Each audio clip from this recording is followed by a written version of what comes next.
Maomao is easily one of my most favorite characters in all of anime. She's just such a very complex character with so many interesting qualities. Some I can even relate to personally. She acts indifferent to a lot of scenarios to appear like she doesn't care, but deep down inside she's actually very compassionate to others. She's got a very sarcastic, almost dark, witty kind of sense of humor that I find very funny. And from time to time she likes to drink poison?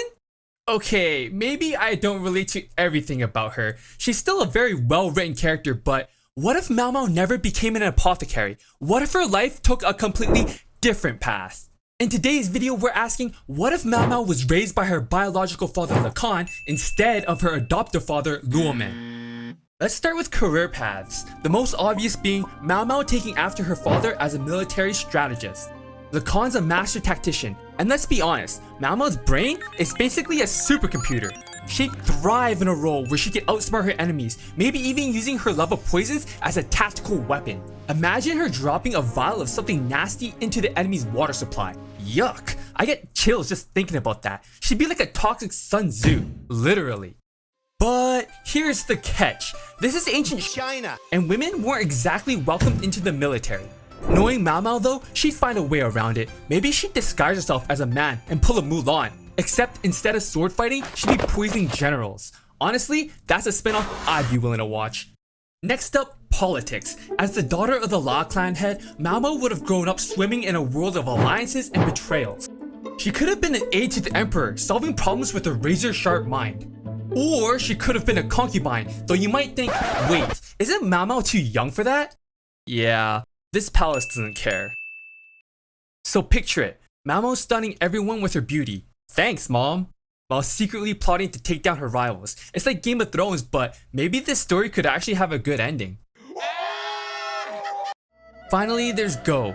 Maomao's parents met through Go, and let's face it, she's definitely got the brains to dominate the board. It's the perfect blend of strategy and intellect, and it'd be a great way for her to bond with Lakan. The downside? In ancient China, the only career path for a Go master was working in a brothel, just like her mom. So while Maomao might have ended up a Go prodigy, she'd probably end up back at the verdigris house, outsmarting everyone while serving tea, which, honestly, now that I think about it, doesn't actually sound half bad. Sign me up.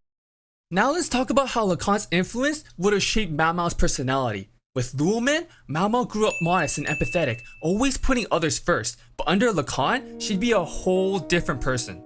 First off, she'd probably inherit Lakan's cunning and manipulative streak. Instead of quietly doing her job, she'd be scheming behind the scenes, making political alliances and climbing the social ladder. Picture Maomao as a master manipulator, pulling strings like a puppet master. She'd be the kind of person who could convince you to drink poison, and you'd thank her for it.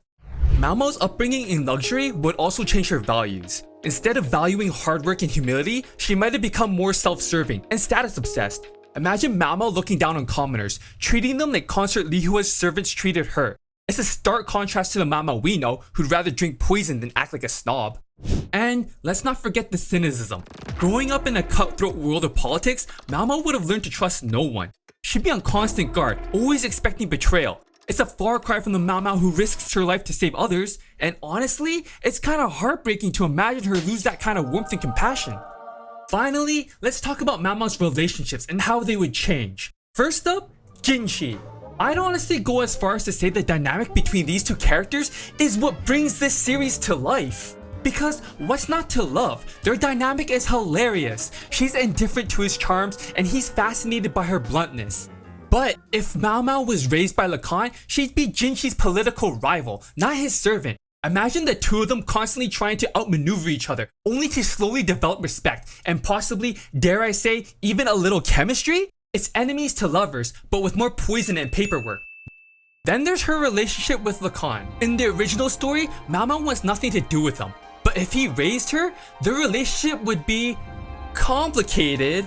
On one hand, Lakan's a busy military commander who might have been an absentee father.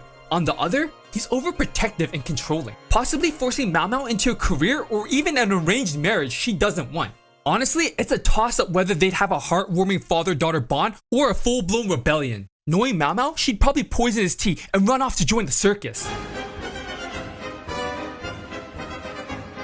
Though let's not forget her adoptive family. Without Luomen, Gran, and her sisters, Maomao would have grown up isolated and lonely. Aww. she might have missed out on the love and support that shaped her into the person we know. It's a tragic thought, really. Maomao without her family is like tea without herbs. Just sad. So let's sum it all up. If Maomao was raised by Lakan instead of Luomen, her life would have been a whole different story. Instead of the empathetic, poison-loving apothecary we know and love, she'd be a cunning military strategist, or a scheming politician, or even a go master stuck in a brothel. Her personality? More manipulative, less compassionate, and probably a lot more cynical.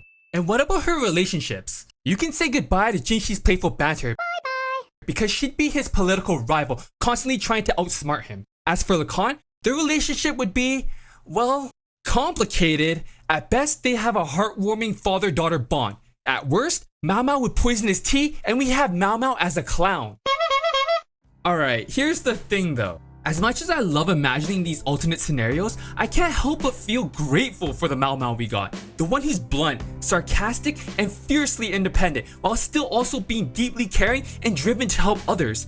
The one who's always there to remind us that even in a world full of poison and politics, there's always still room for a little warmth and humor. So what do you think? Would you want to see Maomao as a military strategist, a politician, or a go master? Or are you team Luomen all the way? If you have any alternate universe scenarios you'd like to see, be sure to let me know in the comments. And if you enjoyed the video, be sure to hit that like and subscribe. It's a great way for me to know to continue making content just like this. Well, that's gonna be it from me, your Yapster, signing off. So until next time, stay curious, stay sarcastic, and maybe don't try drinking any poison.